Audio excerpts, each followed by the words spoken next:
Hi, I'm Mike from Surf Shop. I'm here to talk to you about the Firewire Sweet Potato.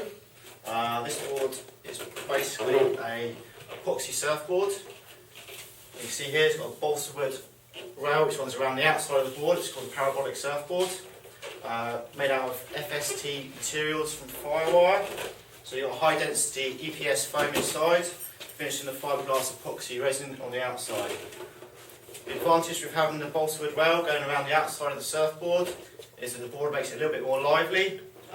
So when the board is going over the surface of water and it's flexing and twisting, it'll basically give you a bit more release out of your turns.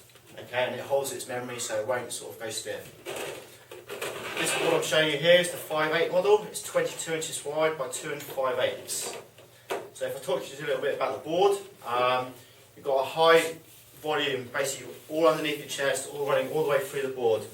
On the side, it's got a little sort of step deck onto the side, so it pinches onto the rails a little bit tighter, so that when you do your turns, you haven't got a big, boxy, bulky rail, and the board will cut into the surface of the water a bit easier. This board here, it's got the extreme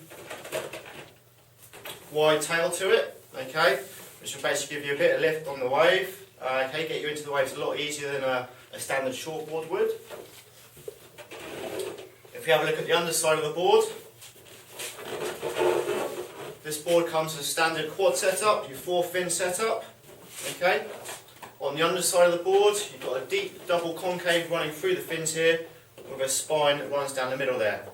The advantage with having this is basically, with it being so extreme on the double concave there, it separates the board into two halves, so that you're isolating the fins a lot more and giving you a lot more speed and drive through your turns. What sort of waves would this board be good in? This kind of board here will go from anything from knee high up to probably 3 to 4 foot. Okay, if you do go any bigger than that, you might find it gets a little bit sort of skittery through your turns, but with a bigger fin on the outside, you should be able to still hold your turns a lot easier.